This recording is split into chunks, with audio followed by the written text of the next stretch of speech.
Hello viewers, एक बार फिर आपका स्वागत है एक्सप्लोरिंग जियोलॉजी यूट्यूब चैनल पे। और इस वीडियो में हम ओशियनोग्राफी की क्विज नंबर 3 डिस्कस करने वाले हैं। तो टोटल हमारे क्वेश्चन नंबर 21 to 30 रहेंगे, ठीक है। और ये इस सीरीज में क्विज नंबर 13 है, तो टोटल हमारे 300 तक क्वेश्चन कंप्लीट हो जाएंगे। तो आज ट्रिपल सेंचुरी कंप्लीट हो रही है। सभी वीडियोज़ को आप प्ले लिस्ट से इंजॉय कर सकते हैं। ये वीडियो सीरीज आपके लिए ऑब्जेक्टिव टाइप के एग्जाम के लिए काफ़ी इंपॉर्टेंट रहती है और ओशियनोग्राफी स्पेशली इंपॉर्टेंट होती है यूजीसी या सीएसईआर नेट के लिए, या फिर पीजी के एंट्रेंस एग्जाम जो होते हैं उनके लिए काफ़ी इंपॉर्टेंट रहते हैं, ठीक है। तो चलिए आज का डिस्कशन स्टार्ट करते हैं। पहला जो सेक्शन रहता है उसमें हम रिवीजन करते हैं पिछली क्विज का, और एक्सप्लेनेशन भी साथ साथ हम देखते हैं कौन कौन से टॉपिक उसमें इंपॉर्टेंट है, वो सब हम कवर करके चलते हैं। तो सबसे पहले बात की जा रही थी कि एक लेवल सरफेस जो कि ओशियन जब रेस्ट में होता है तो तब आपको जो उसका लेवल देखने को मिलता है उसको बोलते हैं जियोड, या फिर उसको मीन सी लेवल भी बोलते हैं, ठीक है। तो ये मीन सी लेवल और जियोड जो है लगभग मतलब एक जैसी टर्म आपको देखने को मिलेंगी। ओशियनोग्राफी में अगर हम देखें तो रेफरेंस सरफेस हम मीन सी लेवल को लेकर चलते हैं। बेसिकली जियोड का मतलब ये होता है कि जहाँ पे जियो पोटेंशियल सरफेस आपको देखने को मिलता है, ठीक है। तो मीन सी लेवल, क्योंकि जो वाटर है वो लिक्विड जो फॉर्म में होता है तो वो अपने आप को एडजस्ट कर लेता है, तो यहाँ पे ये लगभग इक्वल आपको देखने को मिलेंगे। नेक्स्ट क्वेश्चन में स्पीड ऑफ साउंड के बारे में बात की जा रही है, क्योंकि ओशियनोग्राफी में हम जो है सोनार की हेल्प से जो ओशियन टोपोग्राफी है उसको हम स्टडी करते हैं। तो स्पीड ऑफ साउंड जो ओशियन में वो सैलिनिटी के ऊपर डिपेंड करेगी, टेम्परेचर और प्रेशर के ऊपर डिपेंड करेगी, ठीक है। तो ये तीन इंपॉर्टेंट पैरामीटर रहते हैं, सैलिनिटी, टेम्परेचर एंड प्रेशर। आगे फिर साउंड वेलोसिटी के ग्रेडियंट के बारे में बात की जा रही है कि जैसे जैसे हम डेप्थ में जाते हैं ओशियन में तो जो साउंड वेलोसिटी है वो इंक्रीज करती है 16 मीटर पर सेकंड के रेट से पर 1000 मीटर डेप्थ पे जाने पे, ठीक है। तो इस तरीके का ग्रेडियंट आपको देखने को मिलता है। आगे बात की जा रही थी कि जो एक लेयर आपको देखने को मिलती है ओशियन में जहाँ पे जो साउंड की जो वेलोसिटी है वो आपको मिनिमम देखने को मिलेगी, ठीक है। और उस चैनल को हम बोलते हैं साउंड चैनल, ठीक है। हालांकि ये जो लैटिट्यूड है उसके साथ वेरी करता हुआ आपको नजर आता है, तो साउंड चैनल के बारे में आपको अच्छे से डिटेल में स्टडी करना है। तो इस तरीके से मैं आपको कंसेप्ट भी यहाँ पे कवर करने की कोशिश करता हूँ। जैसे यहाँ पे ये हो गया कि जो स्पीड ऑफ साउंड है वो किस किस पैरामीटर के ऊपर डिपेंड करती है, ठीक है। बेसिकली मैं ये मानता हूँ कि आपको जो बेसिकली आपको बुक से कवर करने पड़ेंगे। सेल्फ स्टडी एक बहुत ही इंपॉर्टेंट चीज़ रहती है किसी भी एग्जाम के प्रिपरेशन से। तो यहाँ पे आपको एक तो इस तरीके की जो फैक्चुअल इन्फॉर्मेशन है वो आप जो है कभी भी रिवाइज कर सकते हैं, क्योंकि इसको बार बार रिवाइज करना पड़ेगा। और आपको कंसेप्ट जो होंगे उनसे रिलेटेड उसके ऊपर मैं फोकस करके चलता हूँ कि उस कंसेप्ट में से इस तरीके से क्वेश्चन पूछे जाते हैं, ठीक है। आगे ये बात की जा रही है कि जो submerge outer as of continent आपको देखने को मिलता है उसको हम कॉन्टिनेंटल मार्जिन बोलते हैं, ठीक है। आगे मैंने जो इमेज है वो भी इंसर्ट की हुई है, उससे भी आप इसको अच्छे से समझ सकते हैं, ठीक है। क्योंकि जैसे जैसे हम इस तरीके से मान लीजिए ये हमारा कॉन्टिनेंटल पार्ट है और यहाँ से हमारा मान लीजिए ओशियनिक सरफेस शुरू हो गया, ठीक है। तो ये जो कॉन्टिनेंट का ये जो मार्जिन रहेगा इसमें जो ओशियन बेसिन से पहले का जो ये कॉन्टिनेंट का पार्ट रहेगा इसको हम कॉन्टिनेंटल मार्जिन बोलते हैं, ठीक है। आगे इमेज से स्पष्ट हो जाएगा। ये यहाँ से आप जो जियोड का कंसेप्ट मैं कह रहा था यहाँ से आप समझ सकते हैं, ठीक है। जियोड सरफेस जो है आप यहाँ पे देख सकते हैं, और ये रेफरेंस इलिप्सॉइड, क्योंकि जो अर्थ की रेडियस के हिसाब से अगर हम देखें, ठीक है, तो जो इक्वेटोरियल रेडियस है वो ज़्यादा होती है पोलर रेडियस के कंपेरिजन में, ठीक है। तो यहाँ पे एक इलिप्सॉइड बनता है स्फेरॉइड की बजाय, तो ये तो वो रेफरेंस सरफेस हो गया, ठीक है। और जियोड जो है जो इक्विपोटेंशियल सरफेस की मैं बात कर रहा था, इस तरीके से आपको देखने को मिलेगा जहाँ पे जो अर्थ का ग्रेविटेशनल फील्ड होगा वो आपको इक्वल देखने को मिलेगा जियोड सरफेस पे, ठीक है।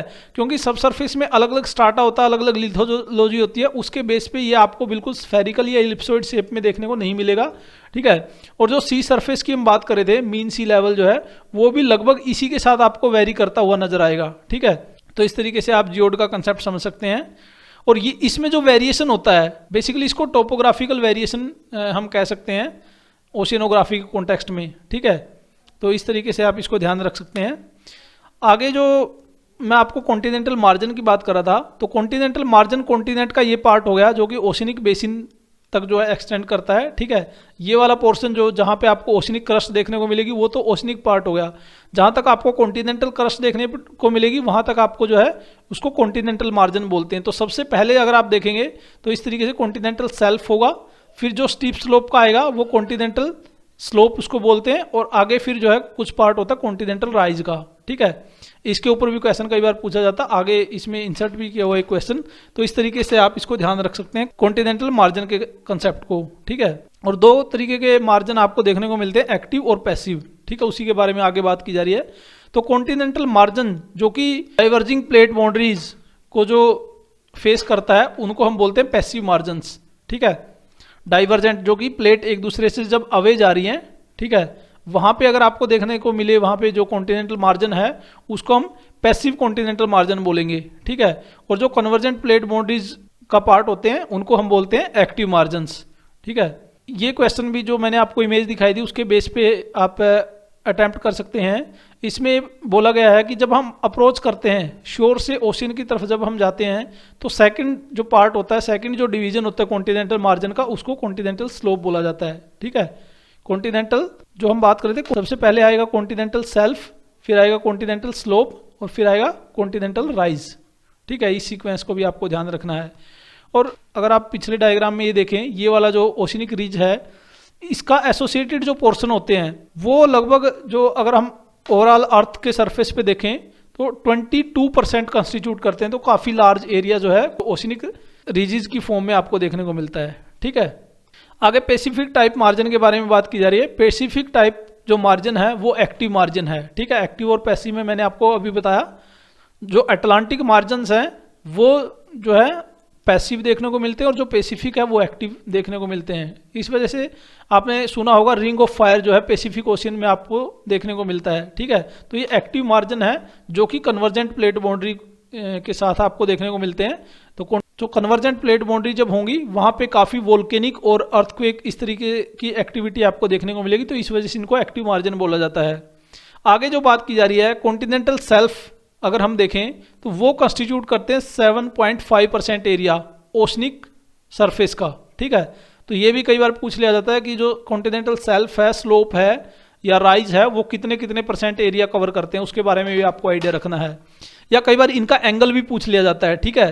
जैसे हमने देखा था कि जो कॉन्टिनेंटल सेल्फ होता है उसका एक जेंटल स्लोप देखने को मिलता है, फिर जो कॉन्टिनेंटल स्लोप होता है उसका आपको एक स्टीप स्लोप देखने को मिलेगा, ठीक है। और राइज में फिर आपको फिर जो है जेंटल स्लोप देखने को मिलता है, ठीक है। कई बार ये एंगल भी पूछ लिया जाता है कि कितने स्लोप पे वेरी करता है, ठीक है। सेल्फ की अगर हम बात करें तो ये लगभग 1 to 2 डिग्री हम कह सकते हैं, इतना आपको देखने को मिलता है इसका जो एंगल है, ठीक है। इसमें जो स्लोप है उसका ज़्यादा हो जाएगा और राइज का फिर कम हो जाएगा, ठीक है। तो इसके बारे में भी आपको आइडिया रखना है।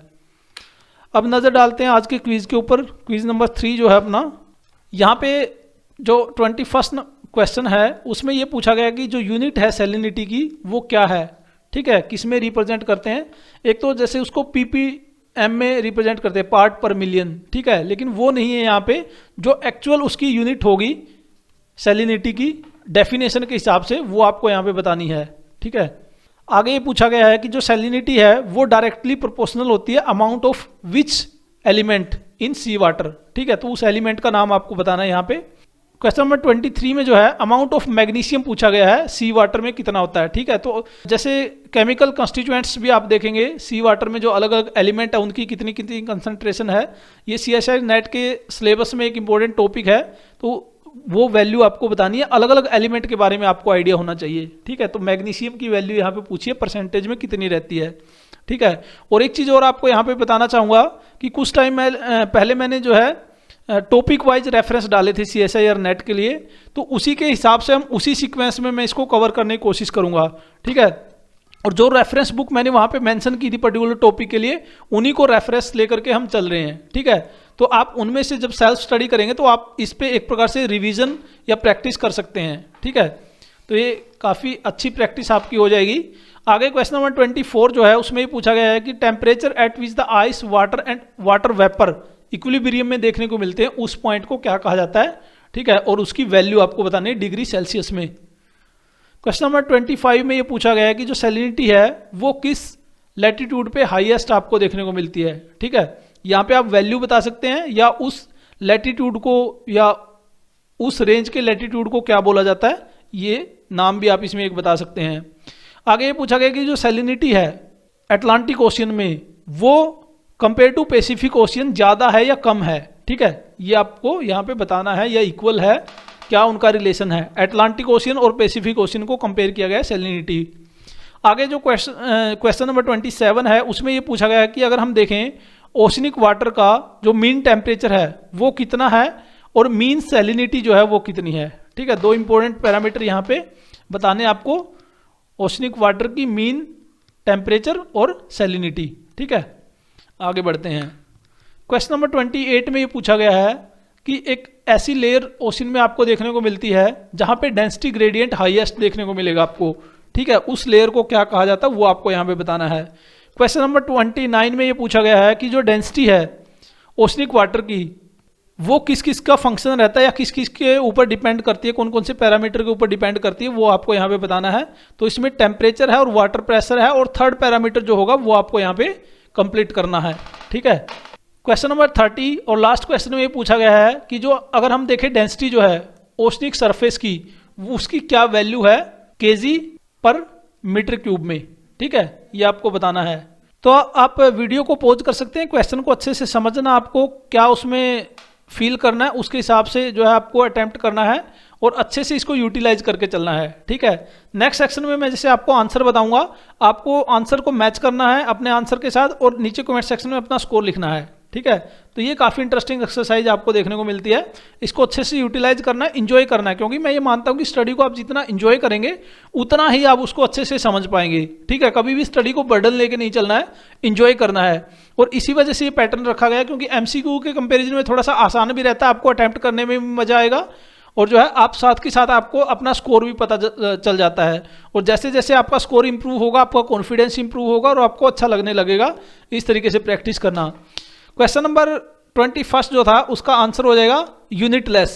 जो सैलिनिटी है वो यूनिटलेस क्वांटिटी है। ठीक है, अब क्यों है, डेफिनेशन क्या है इसकी, वो हम जब इसकी एक्सप्लेनेशन देखेंगे नेक्स्ट वीडियो में तब हम डिस्कस करेंगे। यहाँ पे मैं सिर्फ आपको आंसर बताऊंगा। नेक्स्ट जो बात की जा रही है, जो सैलिनिटी है वो डायरेक्टली प्रोपोर्शनल आपको देखने को मिलती है क्लोरीन के। ठीक है, नेक्स्ट का आंसर हो जाएगा 3.7, उससे नेक्स्ट का आंसर हो जाएगा triple point and 0.60 degree Celsius. Next जो आंसर हो जाएगा मिड लैटिट्यूड, मिड भी आप लिख सकते हैं या जो वैल्यू है वो आप यहाँ पे लिख सकते हैं। ठीक है, वो वैल्यू जो है नेक्स्ट वीडियो में मैं आपको बताऊंगा और डायग्राम से भी आपको दिखाने की कोशिश करूंगा कि जो मिड लैटिट्यूड है वो कौन से लैटिट्यूड को बोला जाता है। ठीक है, लैट लॉन्ग भी आपको आइडिया होना चाहिए, पिछले वीडियो में हम डिटेल में डिस्कस कर चुके हैं लैट लॉन्ग के बारे में। सैलिनिटी अगर हम देखें अटलांटिक ओशियन की जो है वो ज़्यादा देखने को मिलती है as compare to Pacific Ocean. ठीक है, तो सभी ओशियन की आपको कंपेरेटिव जो वैल्यू है सैलिनिटी की या अदर पैरामीटर की उनको भी आपको एनालाइज करके चलना है। नेक्स्ट क्वेश्चन का आंसर हो जाएगा 3.5 डिग्री सेल्सियस और यहाँ पे आ जाएगी वैल्यू 34.7 एग्जैक्ट है, या इसको हम अप्रोक्सीमेटली 3.5 भी बोल देते हैं। ठीक है, आगे बढ़ते हैं। 28 नंबर क्वेश्चन का आंसर हो जाएगा पिक्नोक्लाइन और 29 का आंसर हो जाएगा सैलिनिटी और 30 नंबर क्वेश्चन लास्ट क्वेश्चन का आंसर हो जाएगा यहाँ पे 1027। ठीक है, तो ये भी काफ़ी इंपॉर्टेंट है। तो इस तरीके से आपको क्वेश्चन को अच्छे से अटेम्प्ट करना और नीचे कमेंट सेक्शन में अपना स्कोर लिखना है। आप रिस्पॉन्स अच्छे से नहीं कर रहे हैं जो मैं ऑब्जर्व कर रहा हूँ, और इसका एक रीज़न ये भी हो सकता है कि आप जो है इस पैटर्न को लाइटली ले रहे हो। मैं आपको फिर कहना चाह रहा हूँ ये पैटर्न जो है आप अगर अच्छे से अटेम्प्ट करके चलेंगे तो एक तो आप जो है क्वेश्चन को जब एग्जैक्ट क्वेश्चन आपको देखने को मिलेगा, ठीक है, वहाँ पे आप डायरेक्ट एकदम से आपको आंसर पता रहेगा और आपका टाइम काफ़ी सेव हो जाएगा। CSIR नेट के एग्जाम में आपके पास टाइम की भी काफ़ी शॉर्टेज रहती है। ठीक है, क्योंकि अलग अलग स्ट्रीम्स से आपको क्वेश्चन देखने को मिलते हैं तो वो सारे क्वेश्चन कवर करने में थोड़ा सा टाइम आपको लगता है। तो इसलिए भी ये ज़्यादा इंपॉर्टेंट है कि आप इस पैटर्न पे आप जो क्विज को अटैम्प्ट करें और अच्छे से आंसर करें। ओके, तो ये था हमारा आज का डिस्कशन। आई होप कि आपको वीडियो पसंद आएगा। वीडियो को अच्छे से यूटिलाइज करना, ज़्यादा से ज़्यादा शेयर करके चलना है। जो नए व्यूअर्स हैं उनको बताना चाहूँगा कि exploring geology group of online education platform है जिसका मेन फोकस रहता है जियो साइंसेज के बारे में सोसाइटी को अवेयर करना, कम्पिटिटिव एग्जाम प्रिपरेशन स्टूडेंट्स की हेल्प करना और एम्प्लॉयमेंट न्यूज़ के बारे में एस्पिरेंट्स को इन्फॉर्म करना। अगर आप इस तरीके की वीडियोज़ में इंटरेस्टेड हैं तो आप इस चैनल को सब्सक्राइब कर सकते हैं और बेल आइकन को प्रेस करना ना भूलें ताकि जब भी हम नई वीडियो डालें आपको नोटिफिकेशन मिल जाए। यूट्यूब के अलावा जो इसका फेसबुक ग्रुप, फेसबुक पेज और टेलीग्राम चैनल है, इन सब के लिंक भी आपको नीचे डिस्क्रिप्शन बॉक्स में मिल जाएंगे। इंस्टाग्राम है, ब्लॉग है, अलग अलग प्लेटफॉर्म पे आपको एक्सप्लोरिंग जियोलॉजी के नाम से ये चैनल देखने को मिलता है। ठीक है, तो जहां भी आप इसको सर्च करें तो ये आप लोगो जरूर आप आइडेंटिफाई करें।